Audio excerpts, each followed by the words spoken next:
Welcome to Game Crunch, your weekly video game podcast. My name is Mike Anastasia, and with me today we have Nick. Hey. Brandon. Hello.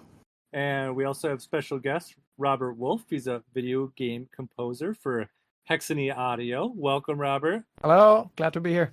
Yes, it's nice to meet you. So we're going to be talking about what you do. I think it's a pretty interesting career for a lot of people.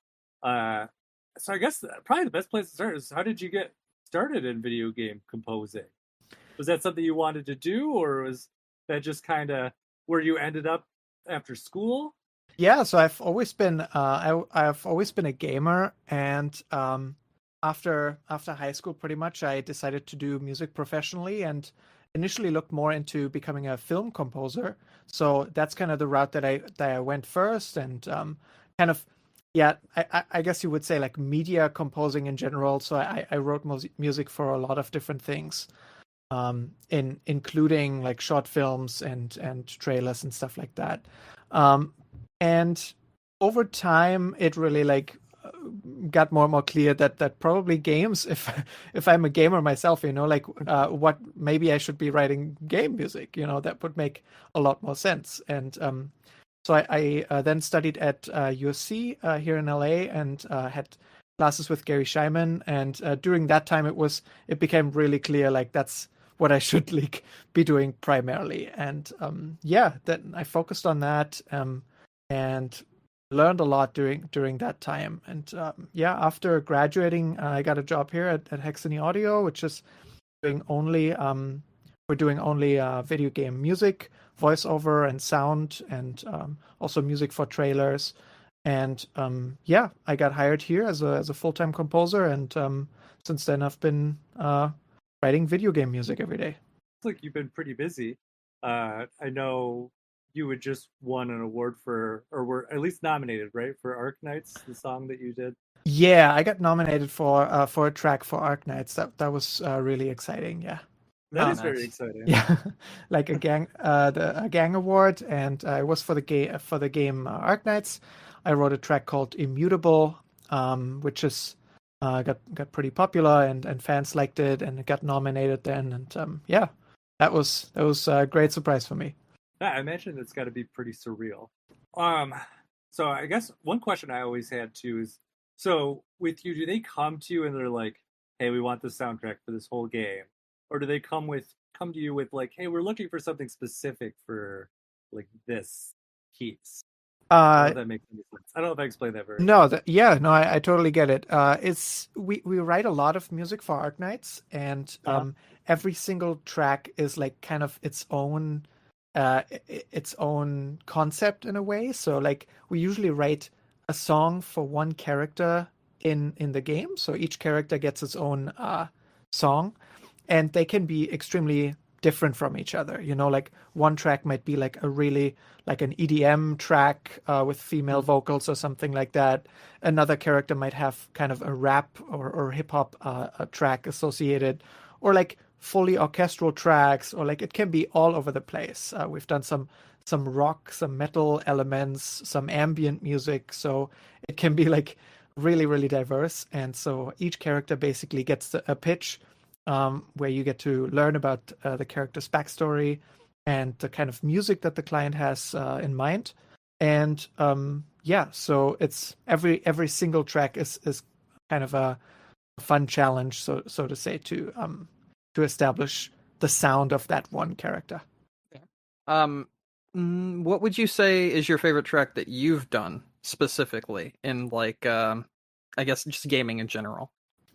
Yeah, that's a tough one. I mean, at this point, I would probably say Immutable. That was a fun one for me, just because it got so much recognition, and I also learned so much during the process of working with the vocalist Melissa, and that was really fun to work on. But I write so much different music, so it's really hard to pick. I also write a lot of orchestral music for games, and just a huge variety. I think I like the quiet tracks oftentimes. I've written other tracks for Arknights that are more ambient and more like very, very calm.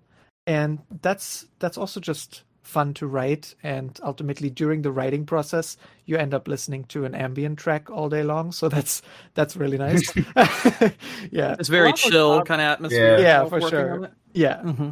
yeah. So it's hard to choose like a favorite track, but yeah, lots of cool projects. And yeah, every time I go back through basically the archives and look through what I've written so far, it's sometimes you just forget about a track and then like, oh yeah, that was a cool one. Oh Yeah, yeah, I did that.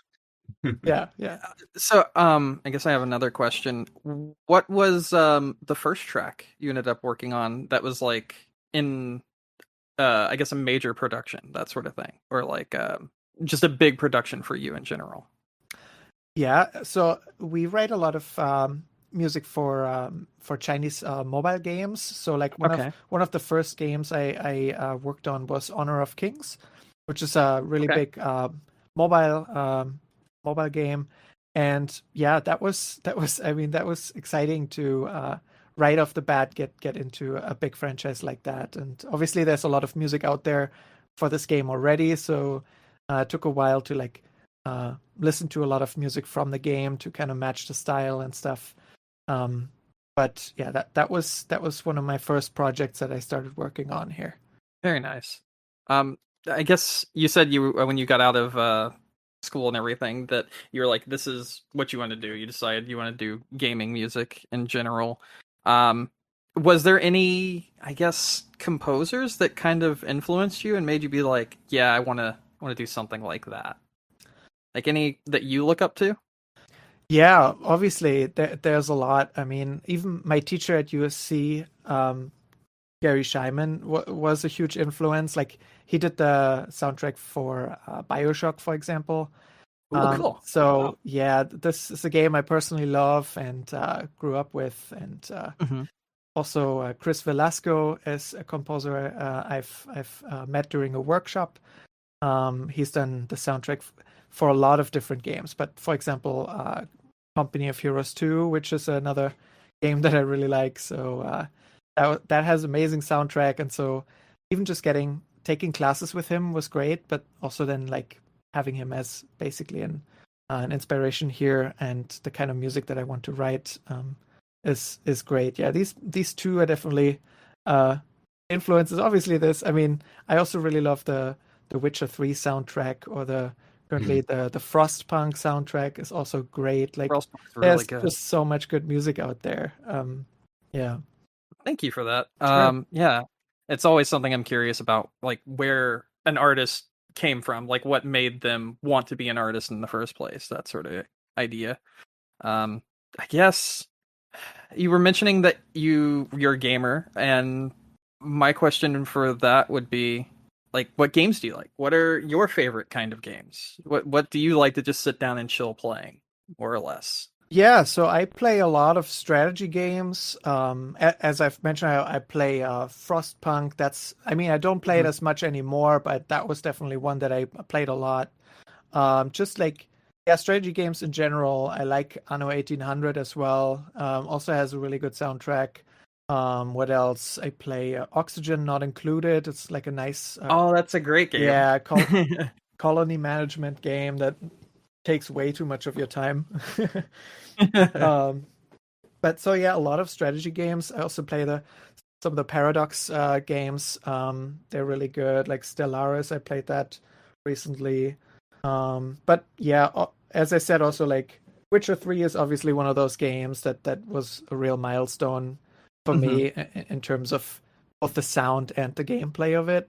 mhm. The BioShock games, I've played those. Yeah. Another one it's really good is Disco Elysium. That's one I really like. Oh, It's I that's really been want to on play my that list. game. Yeah, Mine that's been on too. my list Yeah. for so long, yeah, and I gotta really sink my teeth into it. But like, it's such a huge time thing. Like, when am I be able to play this? yeah, it's like this is just a very, very good RPG that doesn't Mhm. even it doesn't even have any fighting mechanics or anything like that. It's just pure dialogue and skill, basically skill checks and stuff like that. And the ambience of it, the feel of it, the mood is just really, really cool. Yeah. So now that you've told us soundtracks that you really like, if there was any game you could remaster, like kind of reimagine the soundtrack to? Is there one project, like dream project for you? Yeah, that's also hard to say. Like, I mean, writing music for any kind of Witcher game would be amazing, I think. It's just a game that had like a huge influence on me. Um, the BioShock games are also like amazing. So, but like I think reimagining that is almost very difficult because like they have such a distinct sound that I almost don't want to change. So, you know, Which is Get always the that. tricky part with those kind of things. yeah, I feel like I remember what it's. I know it's a different genre, but I know with DuckTales when that game was Woohoo. getting remastered by Capcom, I remember reading something from Jake Kaufman, who was in charge of the soundtrack for that one, and he loved the music for it. It was a project that he really dreamed of doing. But that's the tricky part too, because you can't change it too much. Like you kind of still have to stick within the limits of what you're given. Otherwise, you're doing something completely different. I imagine that's almost going to be harder than just writing a whole new game. I'd yeah, say on top of that, it sounds like Robert also seems like he respects a lot of composers that he enjoys their music and everything, and as such, it's probably hard for him because he wouldn't want to change it because he already respects what they've done, and he feels. Correct me if I'm wrong, but it sounds like you feel like you'd be doing a disservice by changing something that you already see as like as good as it is at that point. sure, yeah. There's definitely an aspect to it that like it's it's sometimes hard to reimagine something when a sound is so intertwined with the game. You Mhm. know, like it just, I mean, like again, like something like the Doom soundtracks, for example. Mm. Oh yeah, They just absolutely. like they're like, I mean, they're part of the game. So like, if I redid that, I think I would probably hope to try it in a similar way because like that's kind of what Doom is supposed to sound like. So Oh it's yeah. hard Exactly. to really reimagine that, I think. Yeah, because Oh, they're I already was so just good. I would say I feel like one of the hard things to do too, and this is more so with like ambient music. Like one of my favorite soundtracks of all time was like the Metroid game soundtracks. Mm. And I think that has really good ambient music that really puts you into the level. But I feel like sometimes I'll hear reimaginings of those songs and they kind of go a little too crazy with it, and it completely changes the whole song into something that I don't particularly care for. So I feel like that's also like a hard balancing act as well. Yeah, I think in general, always when when there are like these really established sounds and melodies of games, it's not always easy to how to continue that, how to make that sound new.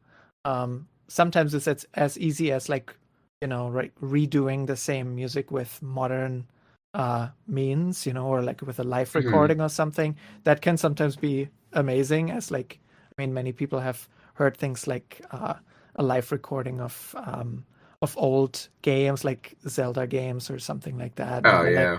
reimagining that as a full live recording with an orchestra. That I think that can be extremely effective. Yeah, I've actually the Zelda Orchestra back. Oh, I forget when that was touring.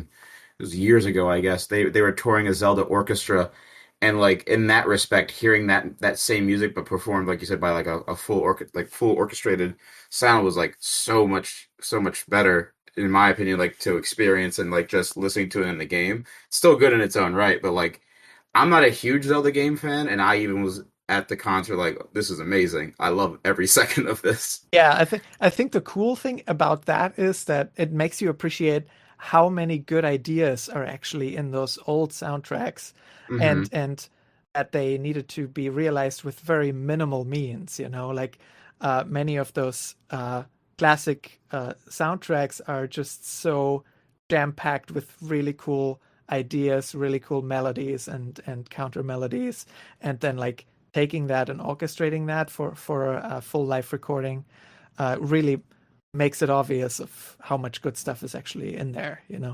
Mm. Also, one thing too, I was thinking about with Zelda specifically is, when they were doing the orchestrated music, some of the songs just they translate so well to orchestra, but it also I think for some of the songs too makes you appreciate the the instrumentation that's available on the systems, because some songs I think don't necessarily translate to orchestra well either. And it's interesting hearing some of those songs too, where you're like, wow, I really do appreciate, some of the more digital instrumentation as well.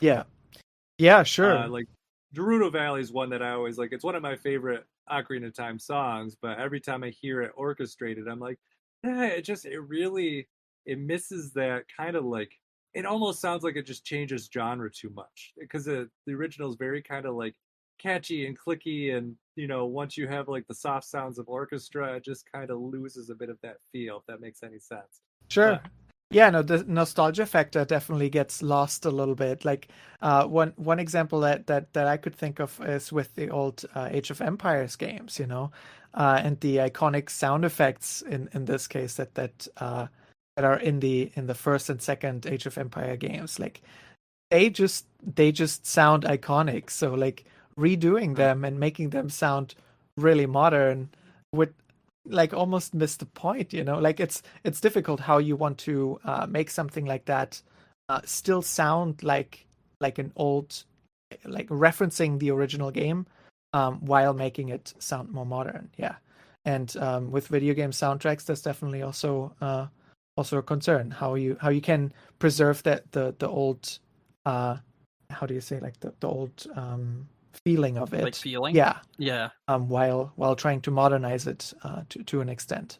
I totally get that. There's been like sometimes, because like I grew up on like the Final Fantasy games and everything, and sometimes when they have like their modernized renditions of the soundtracks, I'm just like, this is good. This is actually like a legitimately very good rendition of the soundtrack, but it just doesn't have the same feeling. And it's just something about it. I don't know if it's like nostalgia or if it's just the fact that it's been so ingrained in you in general from the past. Yeah. But I totally understand what you're saying, where it's like sometimes you just, you don't really know how to go about, or if people should go about changing the original when updating things.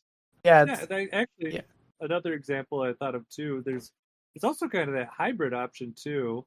I remember when they did the remake for, what was it, Link's Awakening, with the credits. I think we talked about it on Game of the Year one year. But they integrated the original Game Boy sounds into that and combined it with orchestra to kind of give you a little bit of both. So that was an interesting way to take that direction. cool. They Yeah. also did that with Cadence of Hyrule. But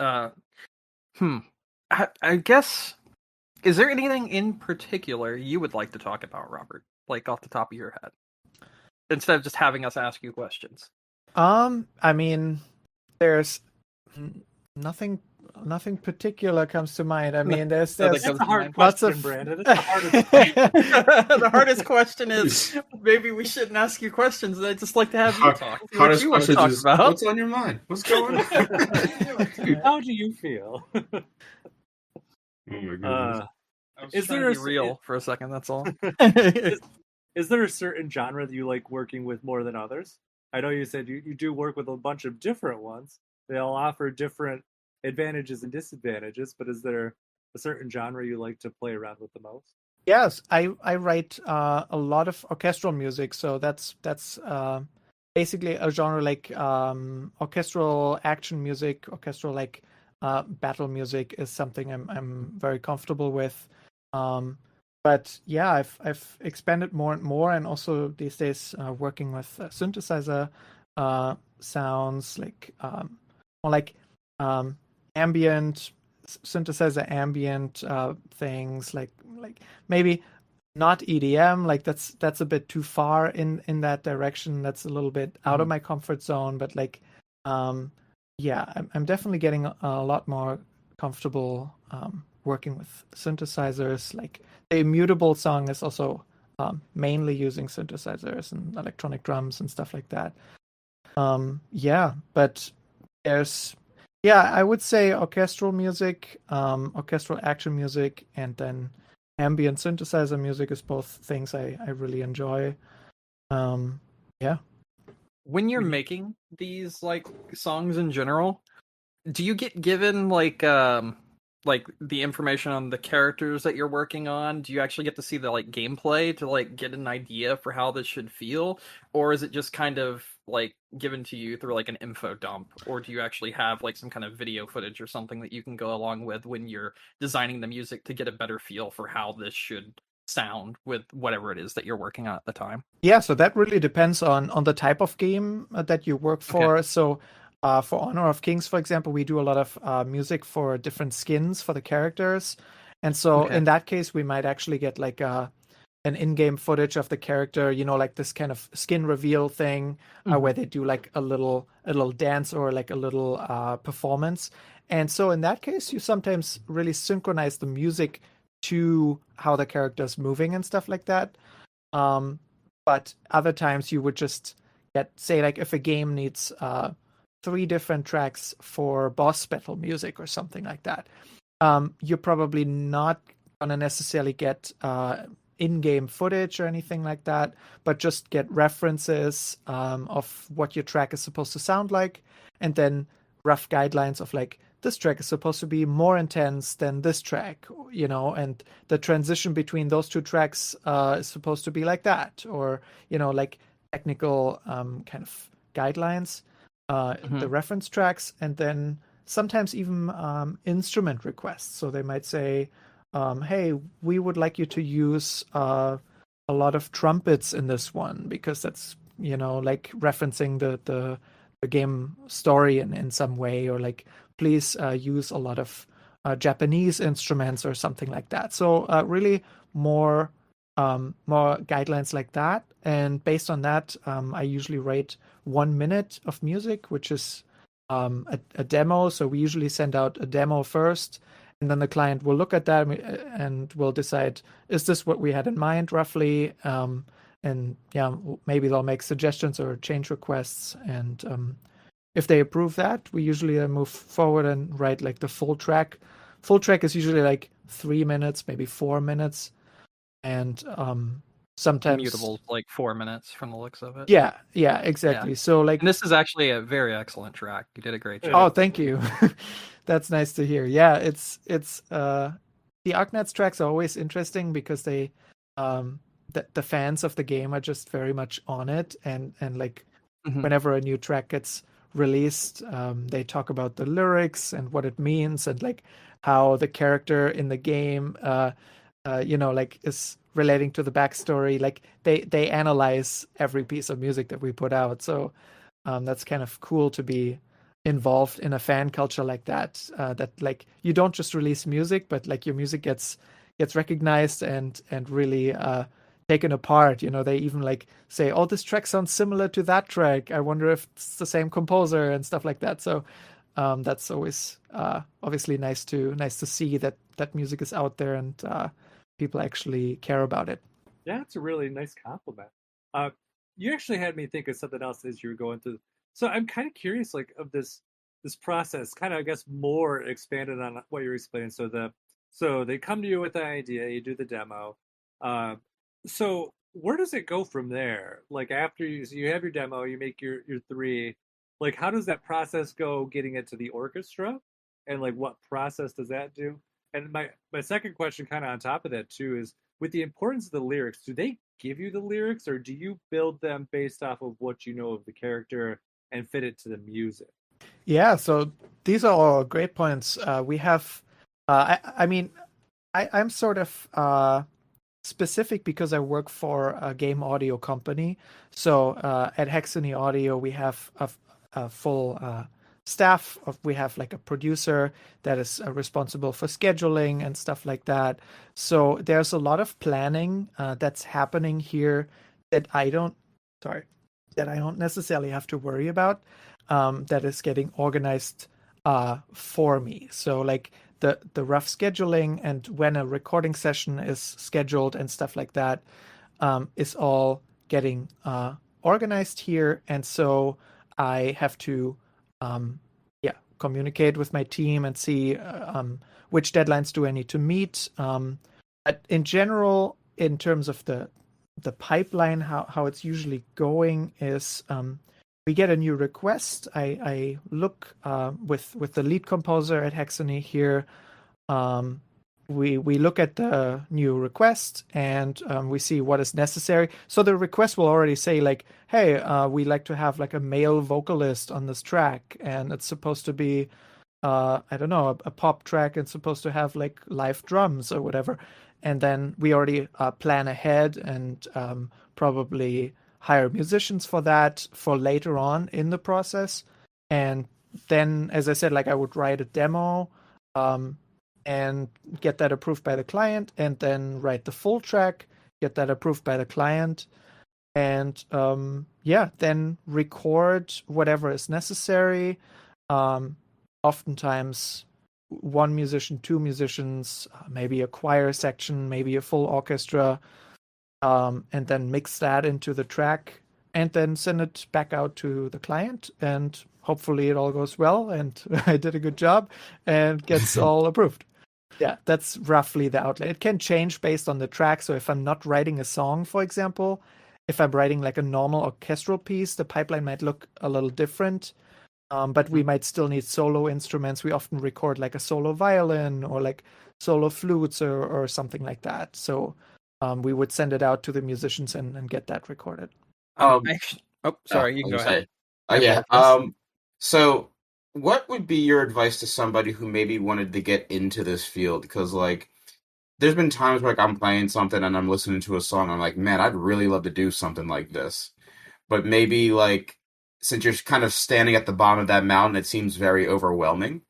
So like what would be a good way to kind of like get into it and see if it's something that you'd be interested in doing? Like I guess more so specifically, like how did you get into it and what kind of led you down this path into doing music?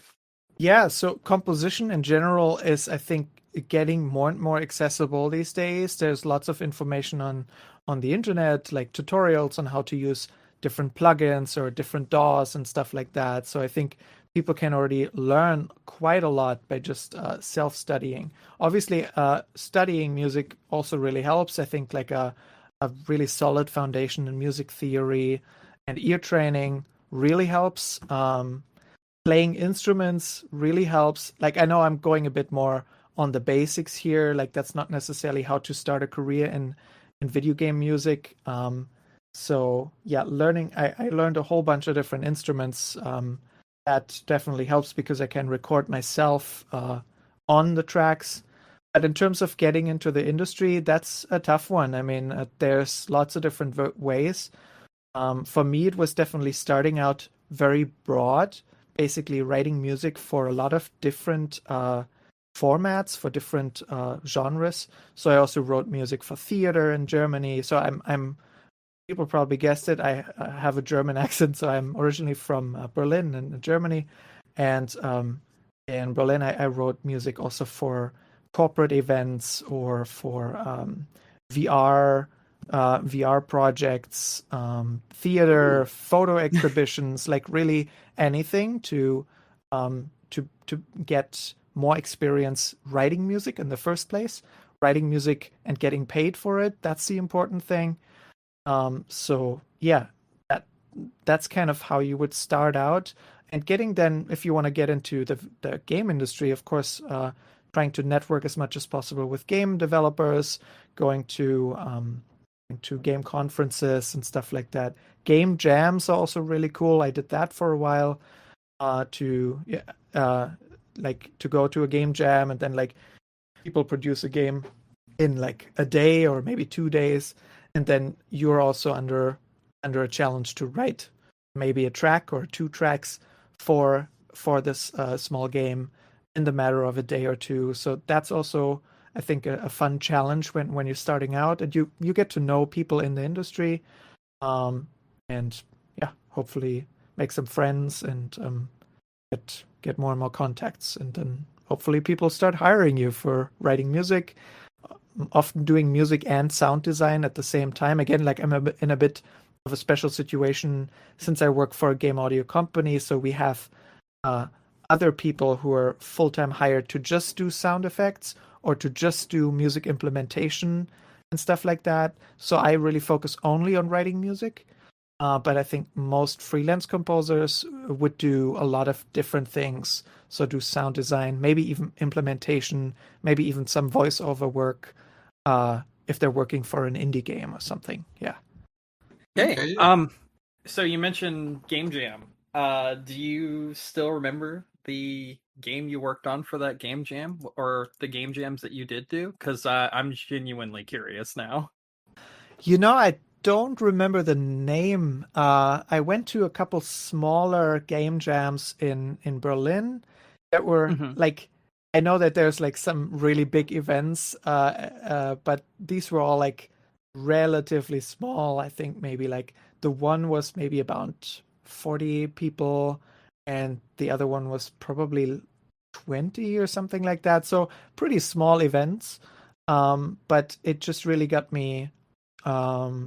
It basically challenges you to write something for a new game quickly, and also in a new environment and stuff. So yeah, but I don't remember the specific name right now. No. Okay, understandable. Yeah, I get that. It's couple I was years just curious ago. because I love seeing like where people like got their start, like see how far they've come, because it's like just such an interesting thing to look at least in my opinion. So that's why I was curious and asked the question. I feel like a game jam would be a great way to challenge yourself or something like that too. That's a really, I would never have thought of that, and it's incredibly fascinating. I like that. Yeah, it's just it's a cool mix between like it's not fully like some kind of quote unquote networking event or something like that. It's more like a fun hangout, and like you get to know people, and you also learn about the game process. I mean, that's also something I would advise composers to learn as much as they can about the game industry in general, and about other areas, maybe even programming a little bit, or just knowing how games get made in general. I think really helps. Okay. I know I'm jumping to something completely different, but I'm curious about this. Your main instrument that you like to play, I guess, is the tenor saxophone, correct? Oh, Yeah, it's the tenor saxophone. How long have you been playing that instrument? Wow, that's quite a while at this point. Probably since 2011, I think. Yeah. Wow, that's a long time. Yeah, so when I was sorry. Yeah, I studied Sorry that about in my undergrad as well. So I studied music education in Berlin, and my main instrument was the tenor saxophone there. So yeah, I spent a lot of time practicing saxophone. that's actually really cool. One of my biggest regrets was not continuing with my music That's education. what I was gonna say as well. Because I played saxophone when I was younger. Why am I just learning that you played that too? Because I played alto, and I played, for some reason now, I played saxophone all throughout grade school and high school. And for some reason, my music teacher looked at me when I was in fourth grade and was like, "You know what you should use?" And I was like, "I don't know what." And she said, "A bass saxophone." I'm like, "Great, it's larger than me, but let's try this, I guess." But I regret kind of falling off of that, because playing saxophone was always like just fun to me. I loved it. Same. It was very enjoyable. Just kind of dropped out, but that's cool. I always get this like weird excitement when I hear somebody else who's like, "Oh yeah, I played the saxophone." I'm like, "You too." I now want to know. Sorry, I was just going straight into it. Can you tell me some of your track names that like are heavily saxophone? Like you use your make heavy use of the saxophone in the tracks. Do you have any off the top of your head that you can think of? Now I have to be careful. None. I'm sorry. I didn't mean to make this. No, it's all good. No, I do. Okay. Like, funny enough, I have probably about 20 minutes of music that I wrote for a photo exhibition. Okay. That is not what you would think of as quote unquote like saxophone music, when people think of, hey, how does the saxophone sound? In that case, I wrote kind of ambient music with the saxophone. So of course, playing normal melodies with it, but also using the saxophone to make like weird ticky noises or something like that, or like the flapping of the keys. you can use that and make like a rhythmic pattern out of it. So that was really That's so cool. yeah, I never it would was have a thought of cool that. challenge to use one instrument in as many different ways as you can, and not only as a melody instrument. Yeah, That's so neat. That kind of stuff always amazes me because, like, I guess more so outside the music realm, but like people who do like Foley work, we're like, hey, how'd you get this specific sound for a game? Like, oh, we threw a banana at the wall. Like, oh, okay, I got you. yeah, for sure. Sounds great. Yeah, you wouldn't believe it. I mean, you can have so many tricks, just like I often record also like live drums, so just like hand drums and percussion and stuff like that. And the tiniest little instrument that you have at home, and when you don't process it, when you hear it live, you're like, okay, it doesn't sound particularly impressive. But then you put it on like an orchestral track, and you add a bunch of reverb and maybe a delay or something like that, and then like, yeah, sounds pretty cool now. So like the kinds of things you can make. This is often advice that I give like younger composers to really learn more about recording instruments, and laying that on top of your orchestral tracks is something that I should have done much sooner, because it's just extremely helpful and makes your tracks a lot richer. Yeah. Now I'm just curious, what's the most like ridiculous thing you use to make a track? I've used a lot of different things. Like I come back to it, but this track is just a good example for so many things.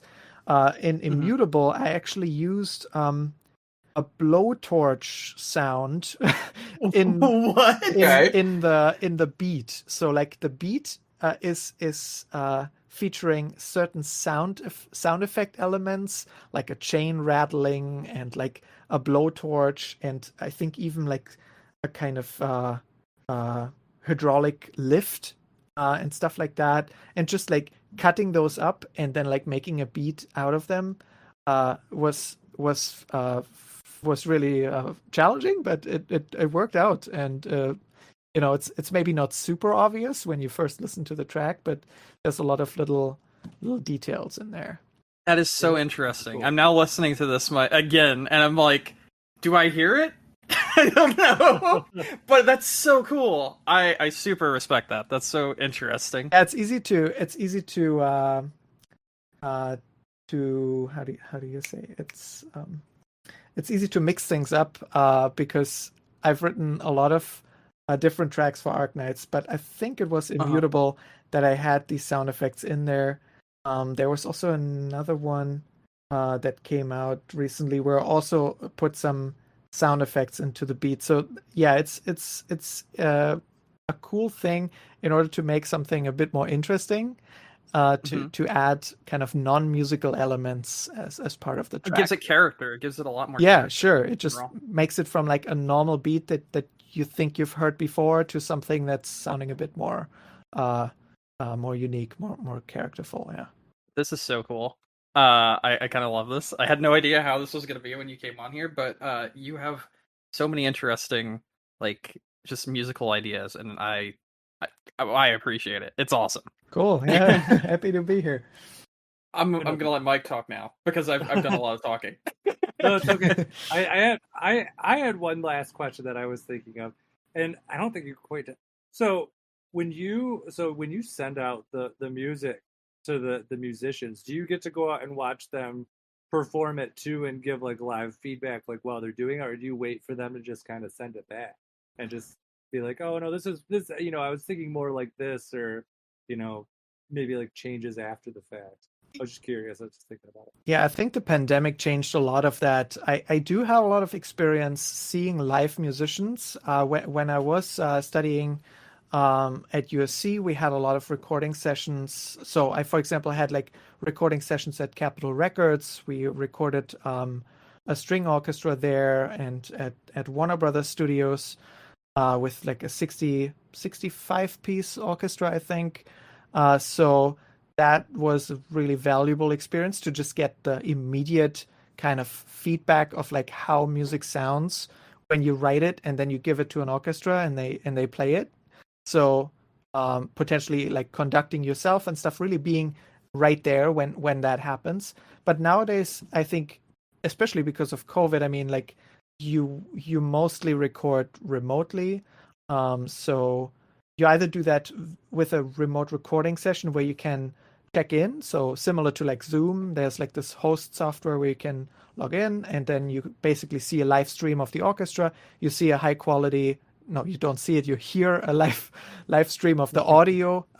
You also see the orchestra, and you can give advice to the conductor or like to the staff at the location, because it's usually like, you might record in Europe or you might record somewhere else. Like there's lots of different locations where you can record orchestra, and yeah, so that's something we do a lot at Hexany, to have orchestral recording sessions like that.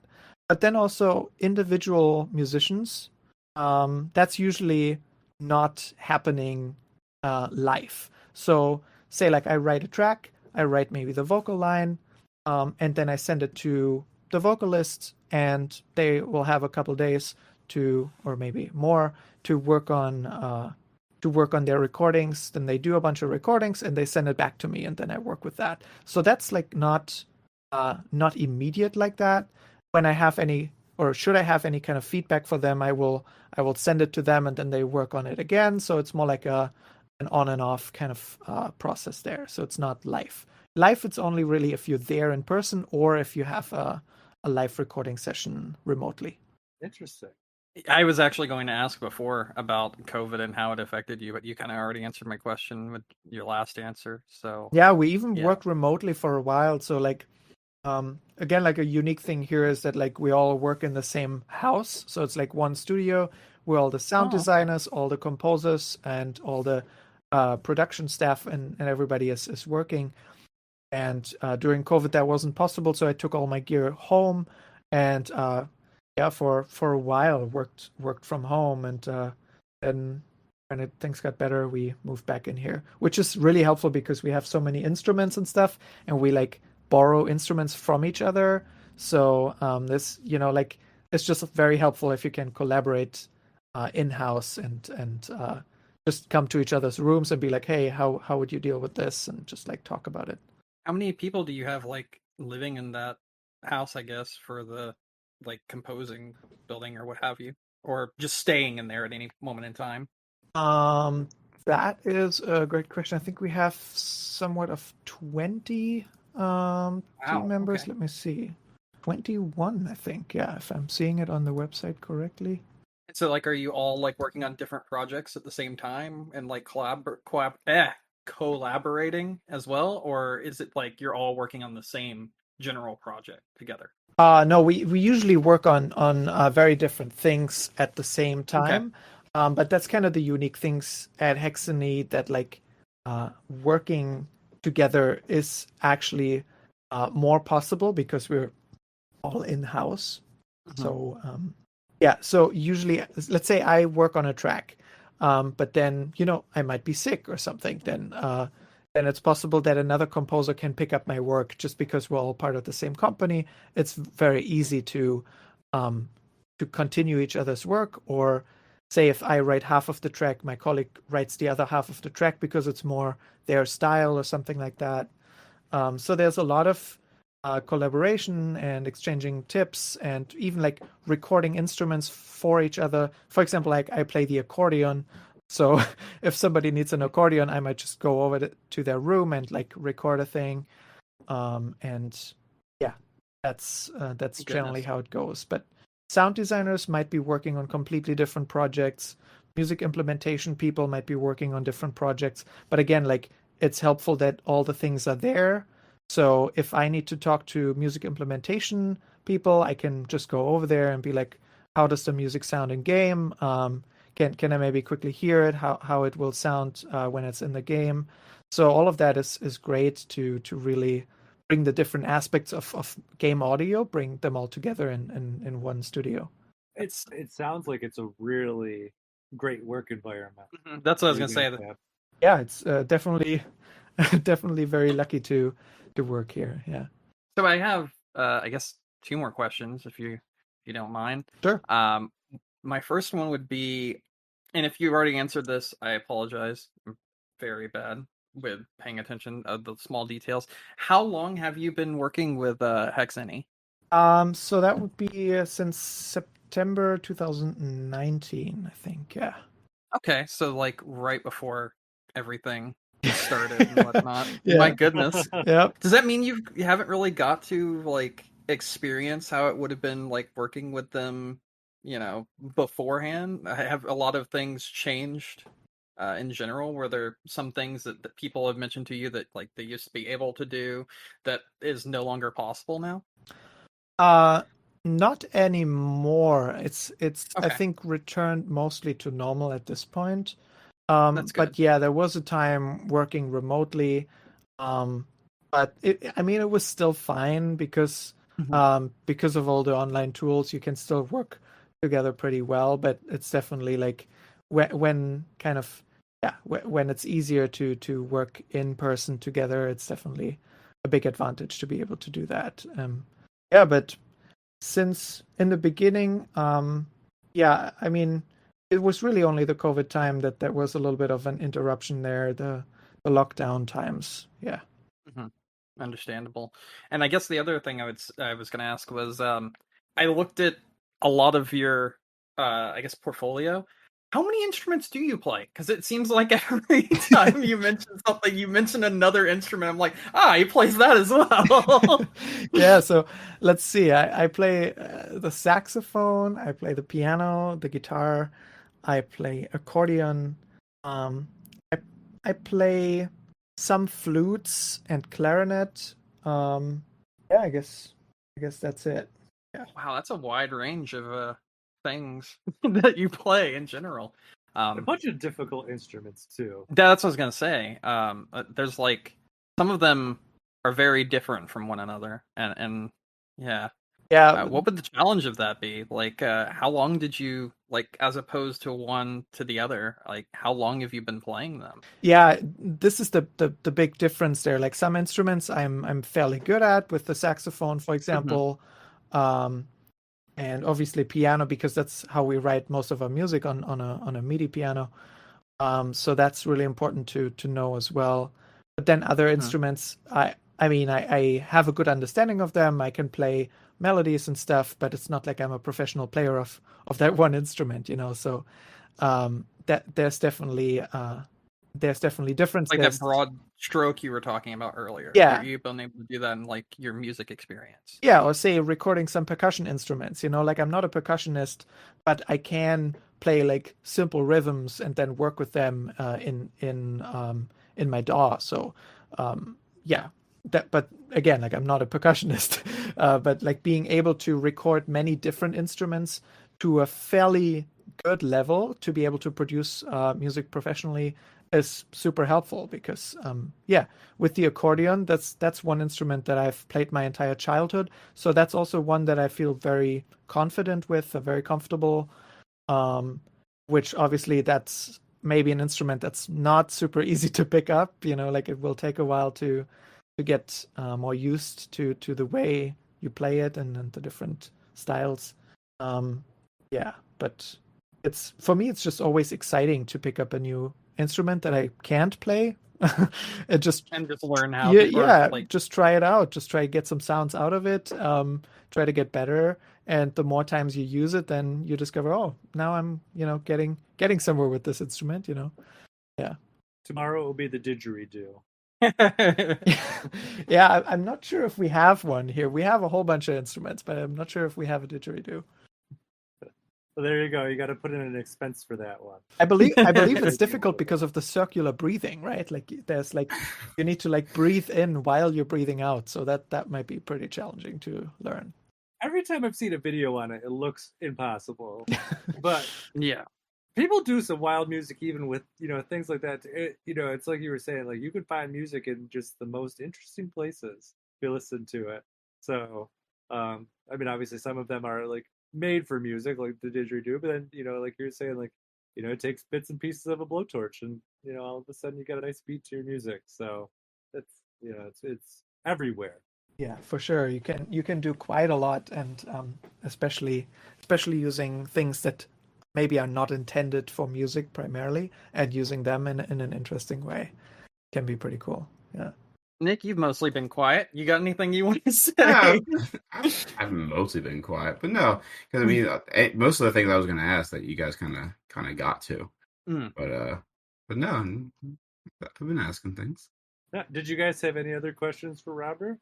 No, I guess not really music related. I mean, I liked a lot of his taste in games that he was mentioning earlier. It was pretty cool. It's interesting to hear someone mention so I would say more niche titles for like a group of people, because a lot of people don't really play strategy games anymore, but that was really cool to hear. You talked I about talk that. about Civ 6 like every other month. Listen.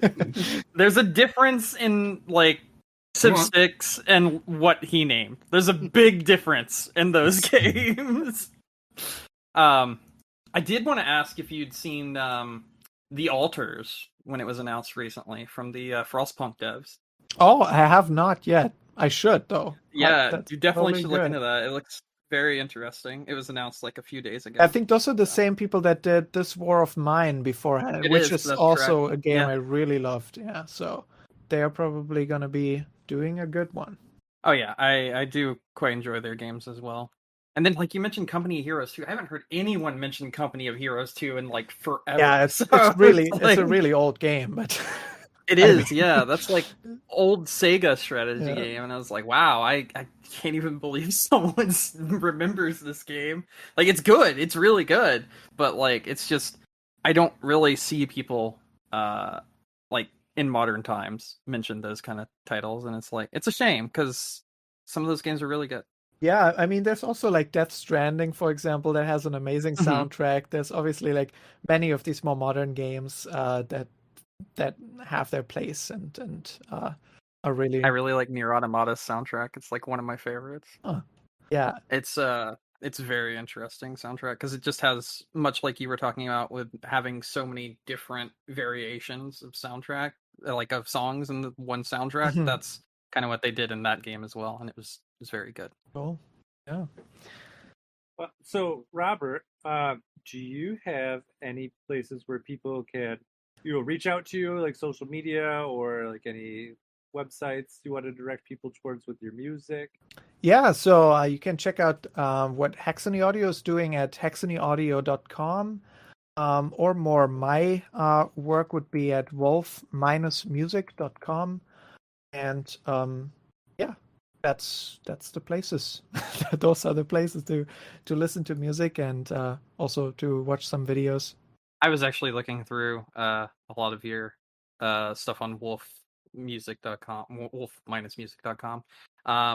I don't actually understand what this is. What's like a rescore in general? I've never heard of it. Yeah, rescore is kind of what we were talking about before, when you kind of reimagine how a thing would sound. Oh, so you can, okay. Yeah, you can either go like a completely different route and say like, I would like this game to sound completely different, and then you just try something different. It's also common to do that with like movies. So when you're a student, you do that quite a lot. Say like you take, I don't know, take a famous scene from like the Blade Runner movie or something, and you try your own take on it. And in this case, I was trying to stay fairly close to what a World of Warcraft trailer would sound like. So I rescored the World of Warcraft trailer for it, and yeah. You also did Shape of Water, and that one I actually quite enjoy. I like this one quite a lot, actually. Nice, yeah, thank you. In both of those cases, I tried to stay fairly close to what, like almost writing an additional track for the soundtrack. Yeah. Another one I did was the Witcher 3 rescore. So I just basically wrote a track in the style of the Witcher 3 soundtrack, just as an experiment to see how does that work? How does this music work? Recorded myself on the tin whistle and on the guitar for it, and yeah. Yeah, I'd never heard of rescores before, so that was just really interesting to me. Yeah, I think it's just important to mention that so that people don't get the impression that I wrote. You didn't work on those. Yeah, exactly. So you always need to preface it with that, to be like, this is more like a study piece. This is more like an experiment for me, and I'm not claiming that I've worked on these titles. Oh yeah, of course. That was more or less what I was trying to figure out in general as well, because I'd never heard that word used. So I was like, oh, okay.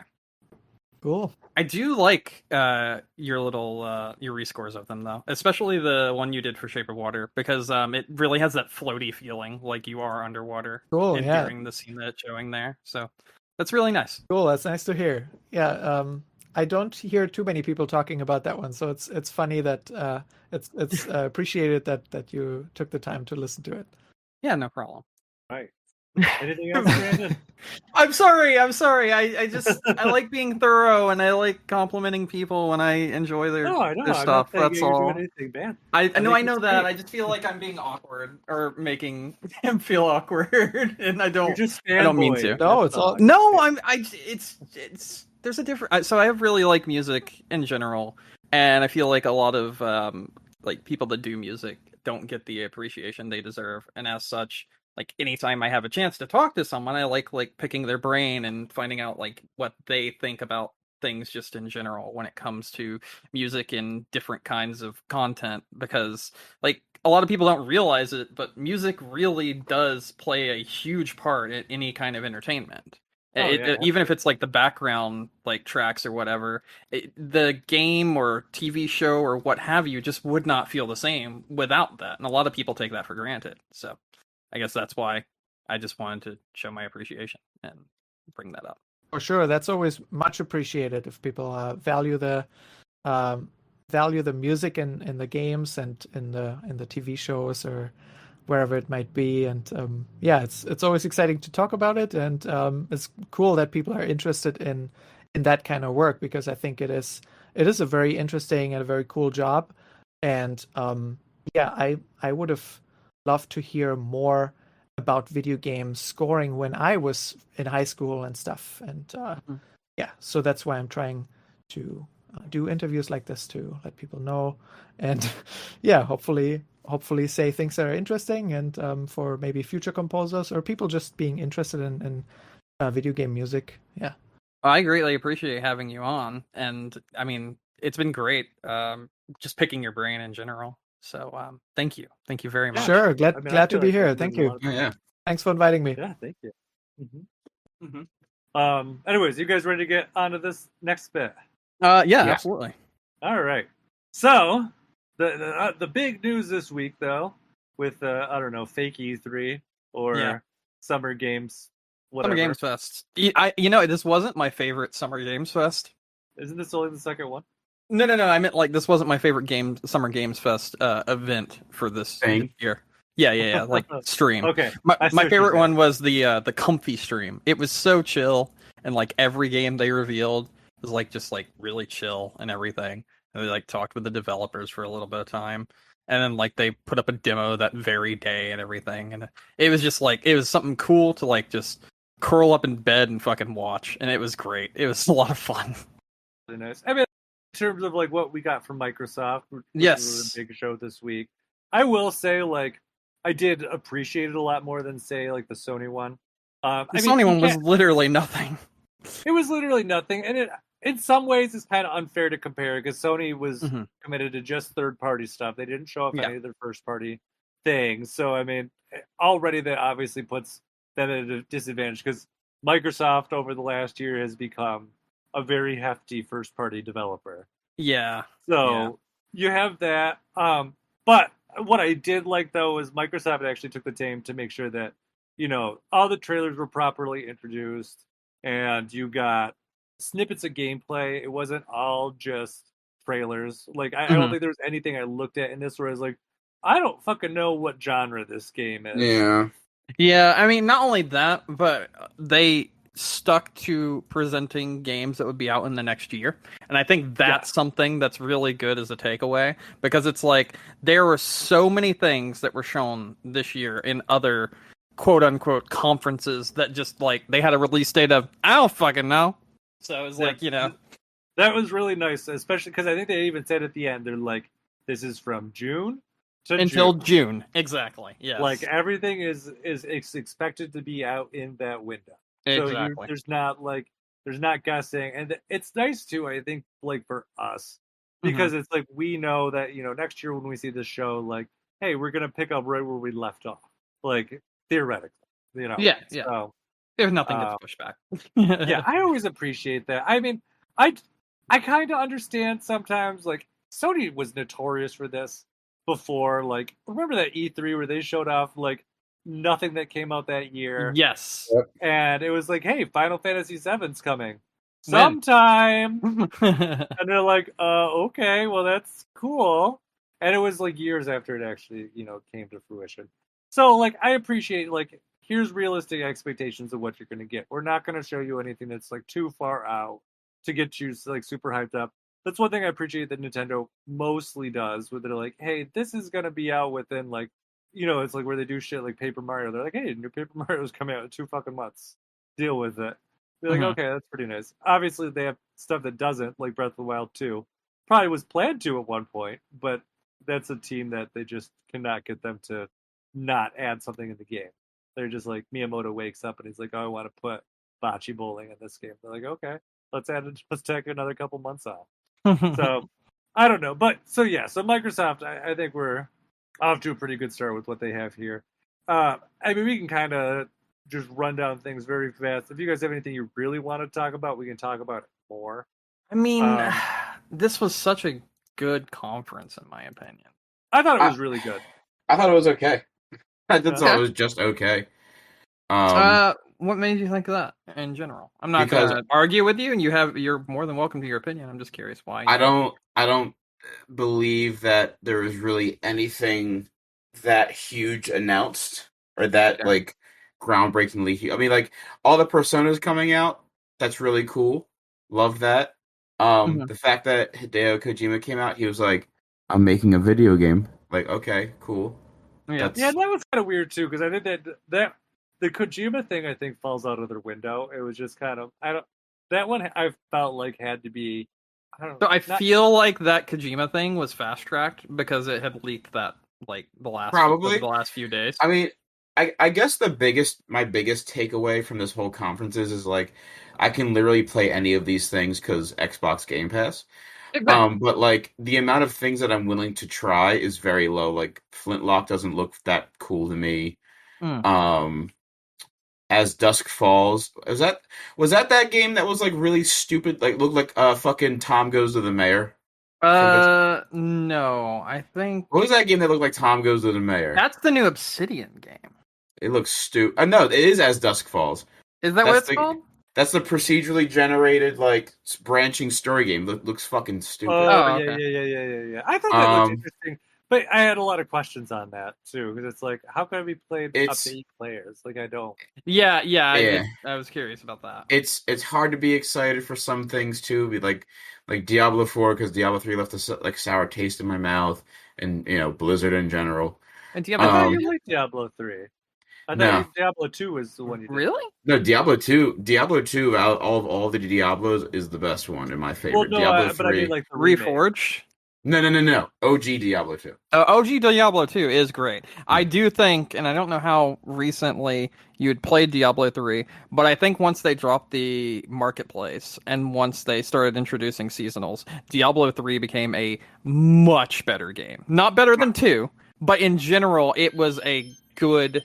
in general, it was a good game, in my opinion. My issue is more the core of that game, and just kind of like, I feel like it's a very nothing game to the series, and it adds nothing of substance. Really? And it feels very rehashed from Diablo 2. I don't disagree with you, but I'm not a huge Diablo person, so I feel like my opinion is very important there. I felt like the story, like... Nobody plays Diablo for the story, Brand. Okay. I mean, maybe. I didn't. The stuff that I am excited about from the whole trailer, or from the whole presentation, I feel like I'm the only person who actually thinks Redfall looks decent. I think Redfall looks alright. I think it looks fun. I'm gonna give it a shot. Redfall feels like it could be what Back 4 Blood wanted to be, but Back 4 Blood wasn't good. Yes. The Hot Wheels stuff coming to Horizon 5 is I'm excited for that. Yep. They might get me to play Fallout 76 again because the Pit DLC. The Pit DLC doesn't look terrible. It doesn't, but the Pit was one of my favorite DLCs for 3.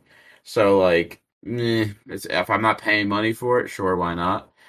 Yeah, and you know that's another thing because you said like you know it's hard to be excited for something when it's just going to be on Game Pass. But and you said you play far less games because of Game Pass. Like No, you no, no, don't no, no, really. no.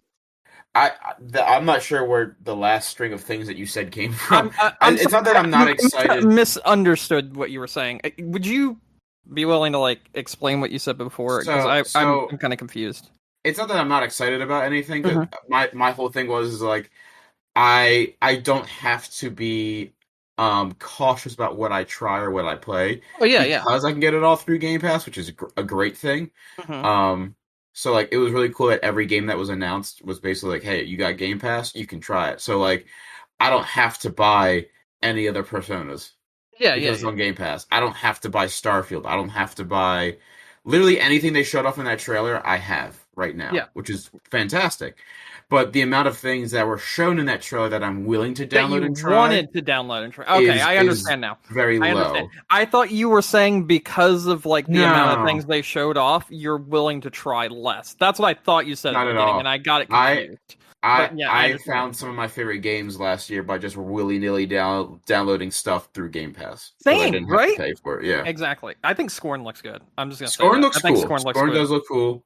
That's gonna be my Um, Halloween game for this year because that's this October, right before Halloween. yeah, you're right. Um, but yeah, I don't know.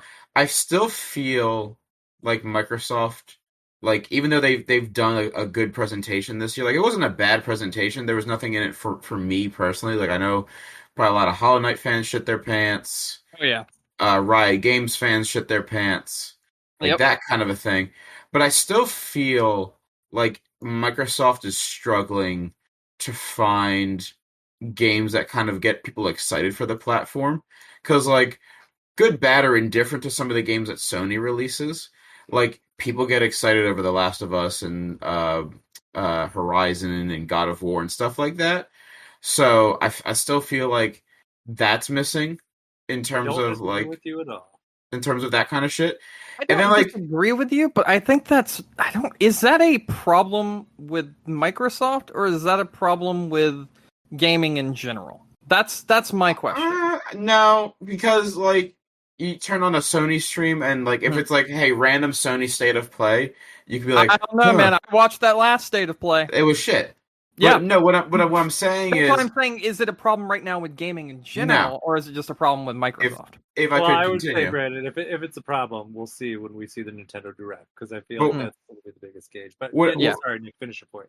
Yes, what I please. was gonna say is like there when you turn on a state of play, Yeah. regardless of how you feel the last one was or any of the other ones were, or even a Nintendo Direct for that matter, I feel like there's certain staple things that people kind of like look forward to or hear things about. So like, some of the leaks that are coming out about this next Nintendo Direct and some of the things that come from Sony, like people still waiting to hear the God of War release date and things of that nature.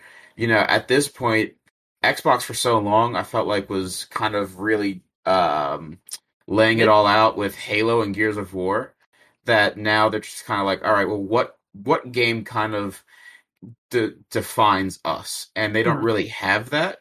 Which I do they think, need that? I don't know.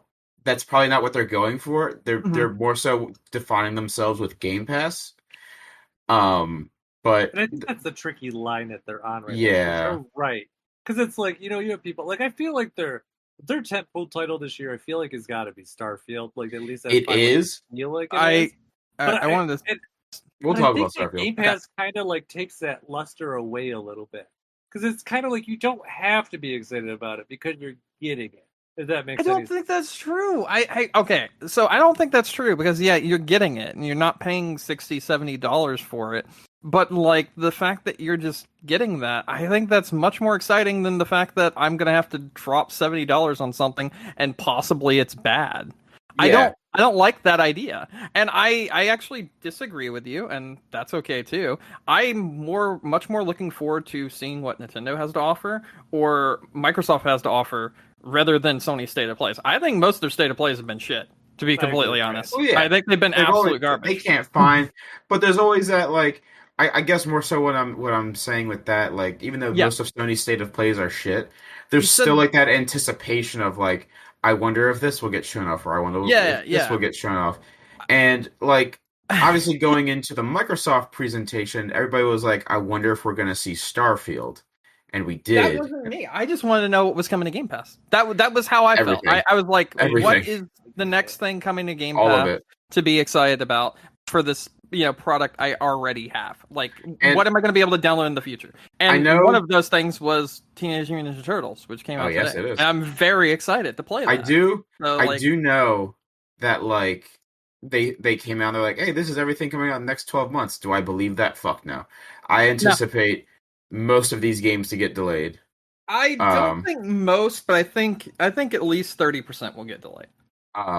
So like that's the other thing too, is like I hate when they come out like, oh, these are games that are definitely going to come out within the next year, and you're like, are you sure? Mhm. But I felt like there was more things that I was excited about last year with Microsoft Showcase than I was this year, and maybe that's more of like I'm not giving things a chance because like I don't understand what half of these games are. Like That's fair. It could be like I might be on the verge of finding something Burnout? new that I really like. No, well, Yeah. I mean, in general, no.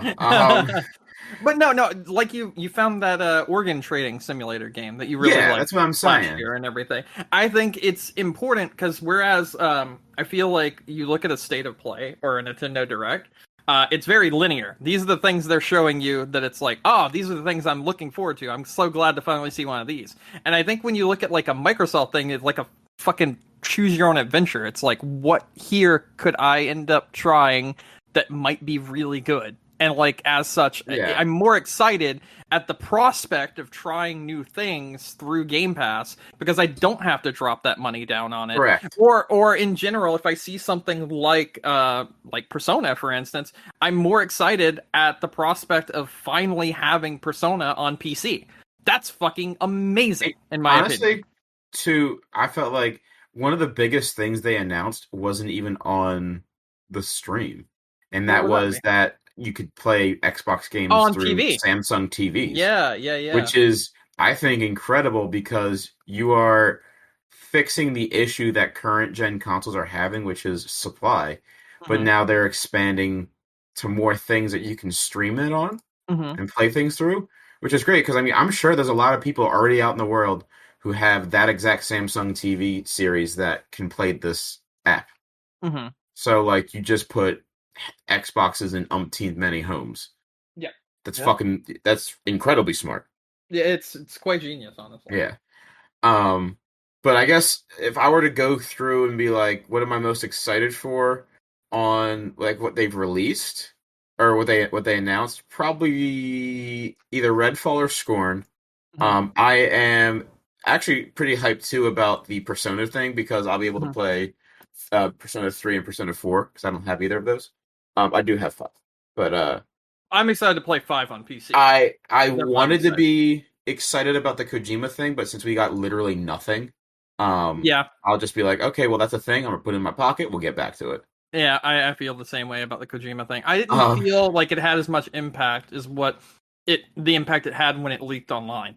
I felt the impact that we read online was much more than the actual announcement. Yeah, so and then lastly, I'm cautiously optimistic about Starfield.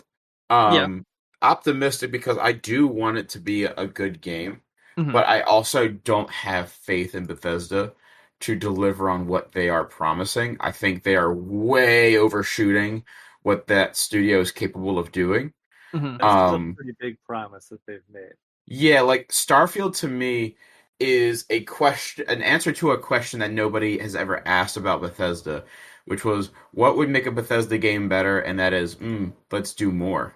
Let's make the scale bigger. And that was never the problem with Bethesda games. The problem with Bethesda games was fleshing out the world that they already had and making it work right.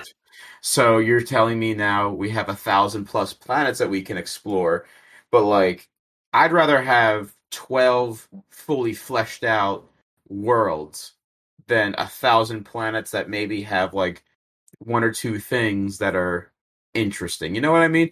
I just feel like they're really in over their heads, and I think that for better or for worse, Hello Games has done a much better job at this genre already because it's hard to it's hard to not draw a comparison between this and No Man's Sky. No Man's Sky.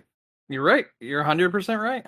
And like I feel like almost it's a bit unfair for Bethesda, I'm not sure who would be unfair for actually, but like it's kind of shitty because like No Man's Sky and Hello Games had to do all this work basically to clean up the mess that was released that was not because of their own fault, and got it to a point where now it's this huge big thing, and then Bethesda comes in like, hey, we're going to do that same thing, and it might be better. But we're Bethesda.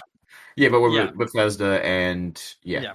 So I don't know. I think it's kind of unfair because literally when I was watching the Starfield thing, I'm optimistic about Starfield as well, cautiously, much like you. But that's because when I was looking at it, I was like, so this is No Man's Sky, but potentially with a plot that's like, fleshed out. But and Bethesda, I hope Bethesda game plots.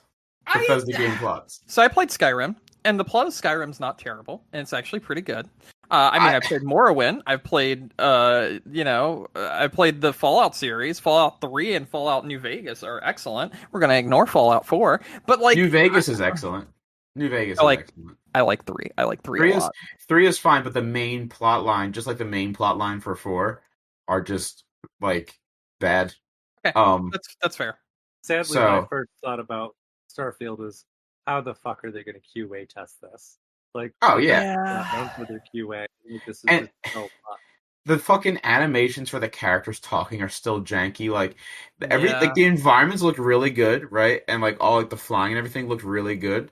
Yep. And then they went and zoomed in on somebody's face, and I'm like, oh, yep, Bethesda game. Yeah, no, it's more like, oh, that's the Skyrim engine. Yeah, that's what I thought. And like knowing that, I'm so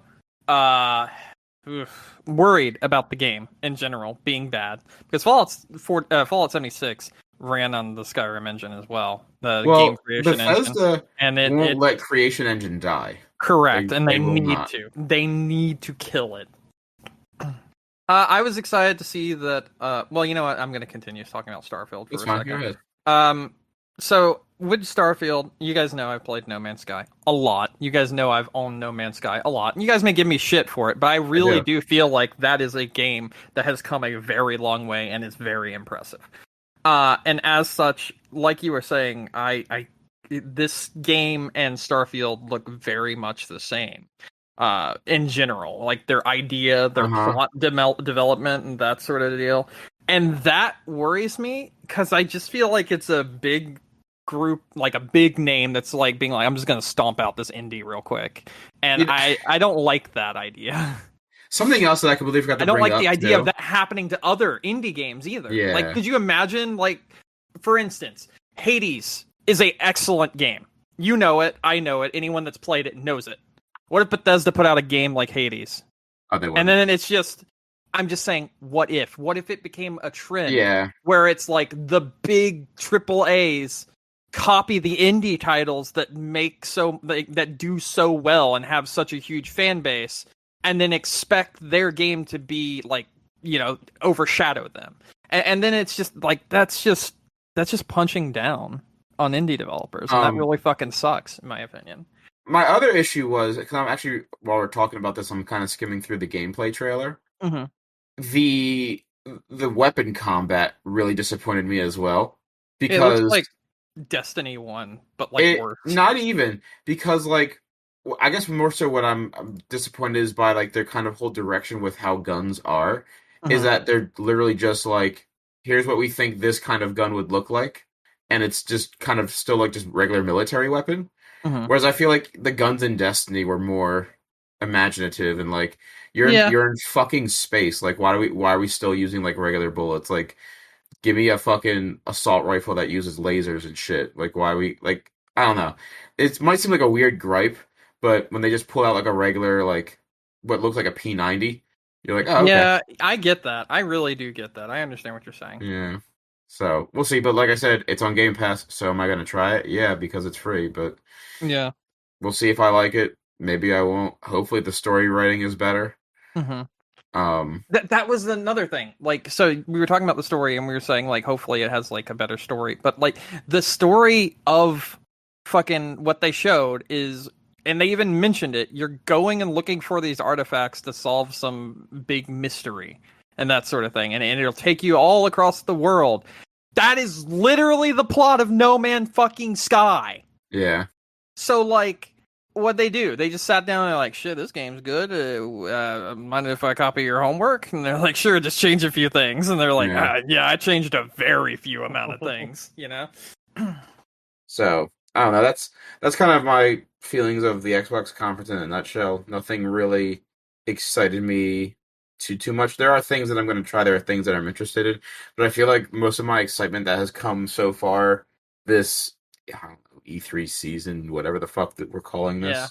I more of my excitement has come outside of these main announcements and just like the thing that we're getting drip fed and coming through other things like, you know, the Capcom streams and the stuff like that. But I don't know. So I actually really liked High on Life as well. I thought that looked fun. You remember that one? Yeah, I'm honestly, this might be a hot take. I'm just tired of Justin Roiland. I'm really just tired of Justin Roiland. You know what? No, I think that's fair. I mean, he does the same voice every single time. Yeah. And he does the same delivery every single time. It's nothing against him, because I think he is funny. I think he's legitimately entertaining.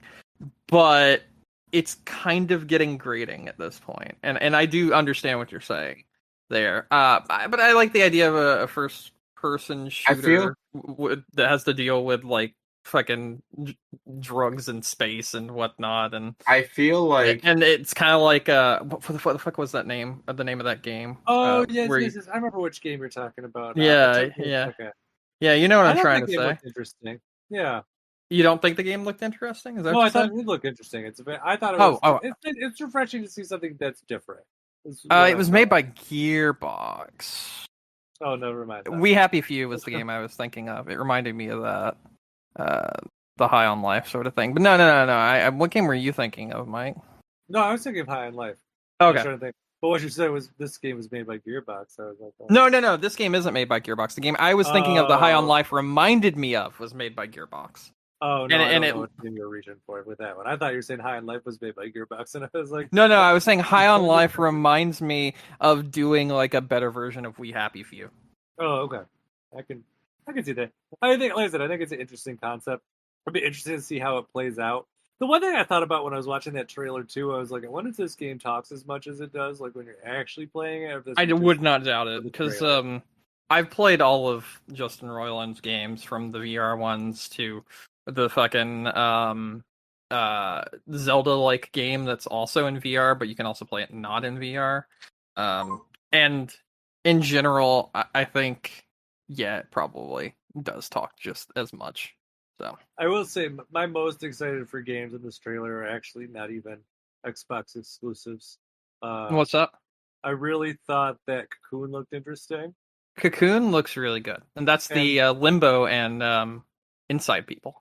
Yes, and The Last Case of Benedict Fox. I thought. Was that the one that was like the platformer and had the ghost like thing following him? It looks kind of like Cthulhu-ish, that one or whatever. Yeah. Okay, yeah, I like that one too. I thought they both look like really interesting takes. Oh, like I do agree with it. Like, how do I put this? I think this is a well-built presentation in terms of like the technical aspects of getting everything in there and like how everything's placed out. But I do agree with Nick. Like, there's not really like a tentpole piece here. But it is great that like I think almost everything here is coming to Game Pass. Like I think this, if anything, is a great Game Pass advertisement. Like for me, I really like I liked a lot of stuff that was there, but a lot of the genres that were there just aren't things that I would play. Doesn't mean that I don't think that they will be good games. It's just there wasn't a lot for me there either. But because I mean, it's like, oh yeah, like the one we were just talking about. Where did it go? High on Life.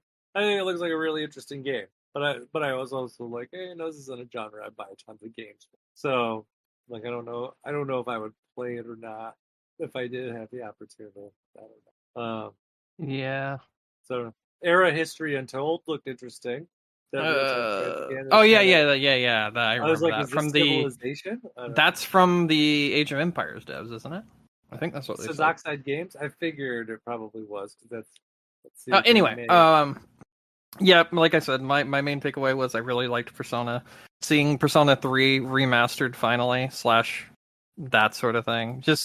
I guess just ported even is good. I'm very happy about that. Rumor has it that's not Xbox exclusive. It isn't. That was confirmed. And that was another thing I wanted to talk about this showcase. I think this showcase set a very bad precedent if the rumor is true. Which is? That Microsoft had a NDA on allowing other companies such as Sony or Nintendo to announce that any game shown at their showcase was also going to be on their system for 48 hours. That's horrible. It is awful if that is an actual precedent that was set by that showcase. Because several people in the industry stated that it was, and then it was all over Twitter and all over just a bunch of YouTube videos and a bunch of people coming out on Reddit and saying, yeah, we couldn't say that this was going to be on PlayStation 5 or Switch or anything for 48 hours after the showcase. Yeah, because like the rumor is like all the Persona stuff. Well, I don't know all of it. At least some of the Persona stuff is also coming to the Switch. None of it is coming to the Switch. That has been announced. Yeah, none of it's coming to the Switch, but it's coming to PlayStation 5 as well as Steam. Did they say it's definitively not coming to the Switch? Yes, or just Atlas themselves. Oh, okay. Because there's been talk that 3 and 4 were coming to the Switch. So Atlas themselves stated this is the updated list of consoles that Persona 3, 4, and 5 will be coming to, and they had PS4 and PS5 as well. No Switch, but they stated that there was their updated list of consoles that this game is going to be releasing on. Now, if Switch ends up having like a thing that's their showcase and they announce it there, okay, I understand why they wouldn't want to announce it beforehand, but currently Atlas has said these are the only things they'll be releasing on.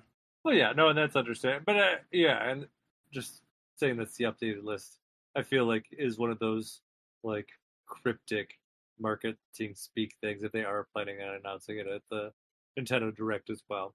So I guess we'll find out because that's supposed to be in 2 weeks. Yeah, and I really hope that the 48-hour thing isn't true because that is a horrible precedent to set.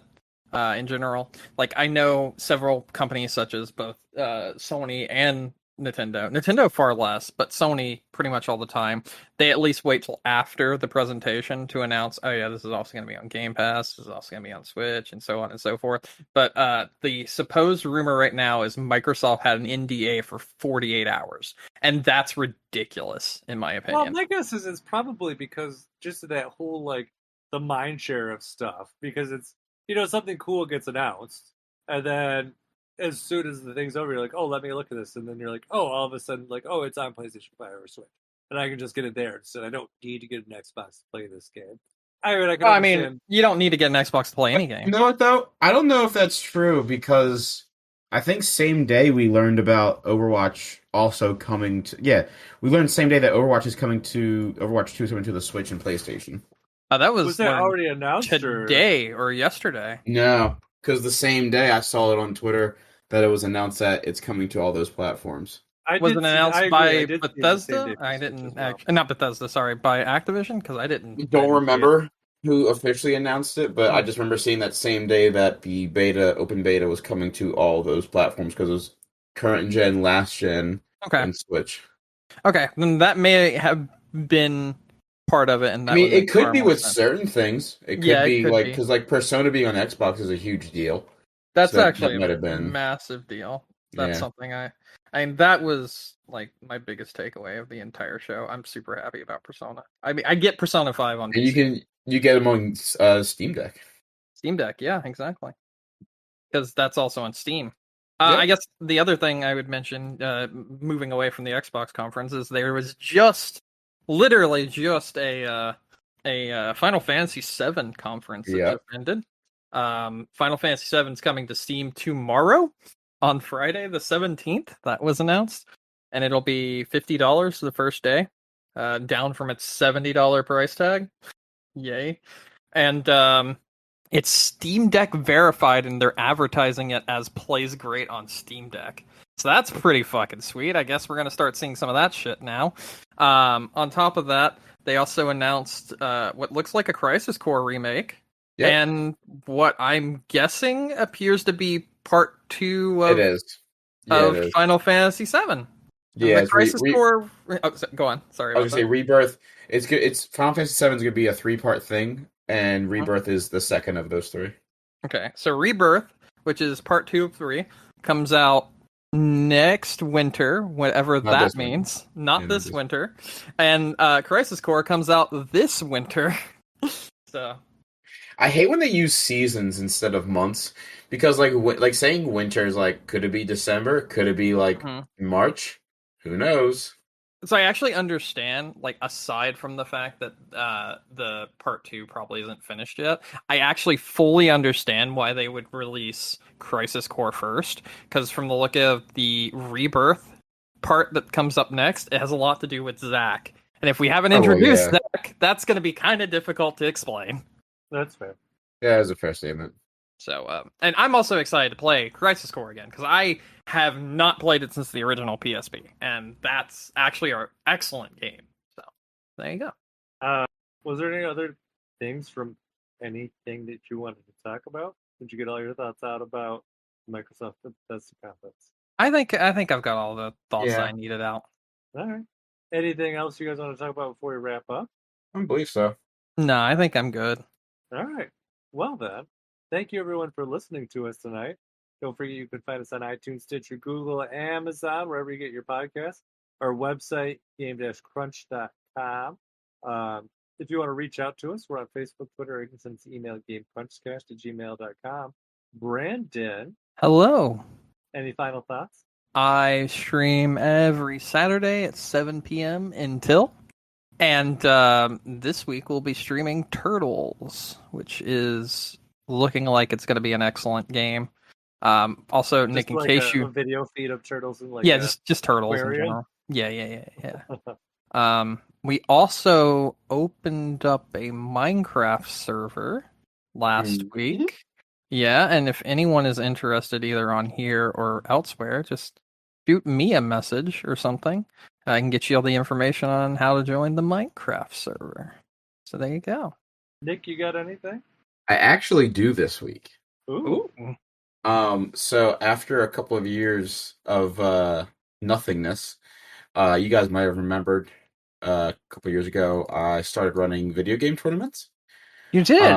Yes, and last Monday was our first one back in over 2 years. Let's Wow. fucking go. Yeah. So pretty soon we're getting a stream set up going.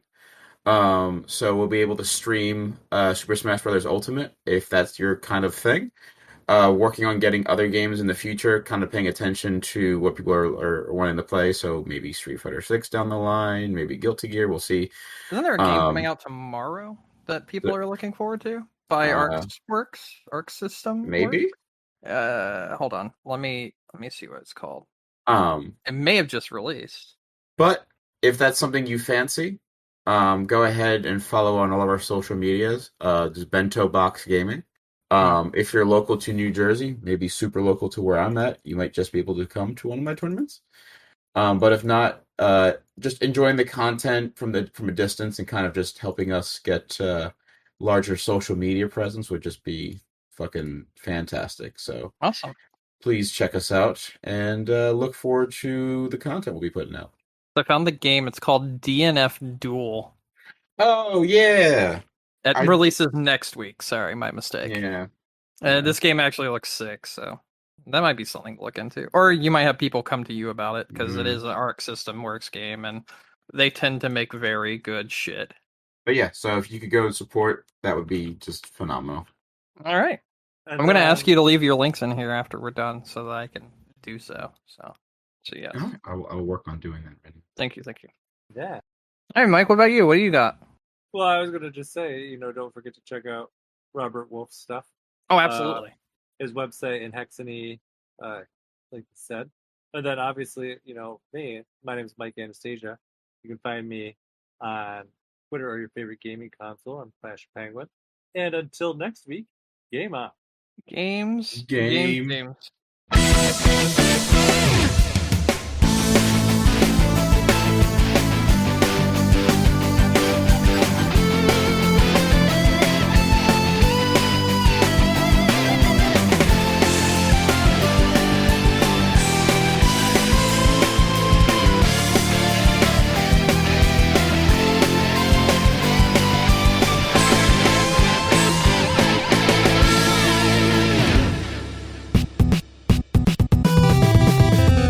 I did forget one really funny, well, not really funny video game story this week.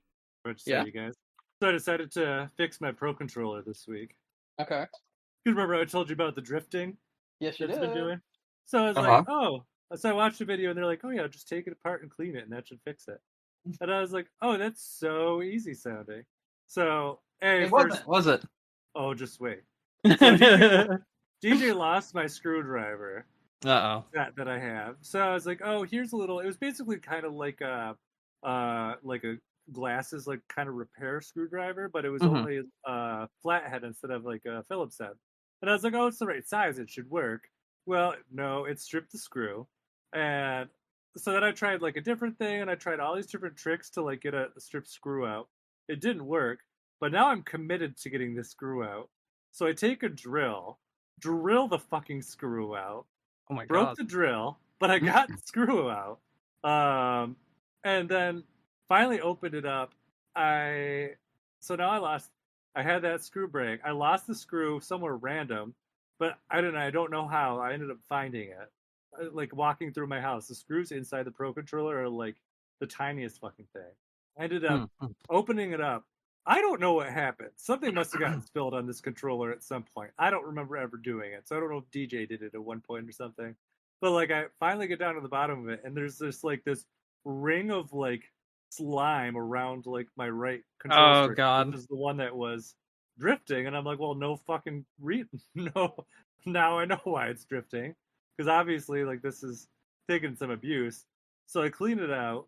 Put it all back together. I take one of the screws from the inside and put it on the outside, the one I had to like re-drill. And so then I'm like, oh, good, works great. And then, wouldn't you fucking know, the next day the other stick starts drifting. Oh was like, no. You've got to be fucking me. Like, this is No. the universe just fucking with me. No. But it was sucks. it was so much easier to do it the second time to get it back apart because the hardest part was like the screws are in there so tight initially that like that's why the screws stripped. Once I put it back into myself, like they were easier to get out. But I'm just like I'm gonna buy a new fucking Pro Controller because I'm really God. irritated about this. Like that just seems like that would have been a smarter idea, less frustrating. But at least so far it does work really well. So That's good. if you ever feel like cleaning out your Pro Controller, don't. But at least none of the buttons launched across the room when I opened it up. That's not a thing that the Pro Controller does. Thank God. I probably would have cried. So, Mike, I'm gonna help you out real quick. Yeah. There is a website that is called iFixit, and they sell kits as well. They The do. kits are several, or like almost $100, I think. But it comes with every single screwdriver you need, and on top of that, their website has guides on how to properly tear down and take apart, as well as repair any kind of console or controller, and they are very, very well made. If in the future you need to do something like that, highly recommend going through them instead, because they are That's good. very, very, like, they are very good. At least for the tools. I was thinking I should order a set. I did Get an look iFixit into it, kit. though. Yeah, I was looking into it though. Like if this one, like let's say I was like, oh, this controller, like the joystick's actually fucked. I want to replace it. But what I was reading, They they're actually like, sell don't even- replacement joysticks and stuff as well. Well, they were like, don't even bother with it unless you're like very technical because they're like soldered in. It's not like the other ones where it's like a swap in and out. They're like, and I'm like, I'm like, I know how to solder. I learned in school, but I'm like, I'm not about that life. I am not about that life. Well, Yeah, understandable. But with Joy-Cons, I understand that's a much easier process. Like, yes. Well, like for instance, the iFixit site. So one of the videos I saw once was someone was going to repair their Game Gear, and there was like a guide, and it had like a star rating for how difficult it was, and it broke down like every individual piece and how to take it apart. and do like upgrades or to like repair stuff, and they're very in depth when it comes to stuff like that. Pretty good. I mean, this one wasn't too bad. My biggest hurdle was I just didn't have the proper equipment. Yeah, and this sells you the proper equipment also. Yeah, so that was the other thing. That's good to know that you can get those in that place, because I was like, and like the guy's like, in the iFixit kit, use screwdriver Y2 or something like that, and it like tells you like the exact one to use and that sort of thing for which screws and whatnot. Yeah, that was really nice.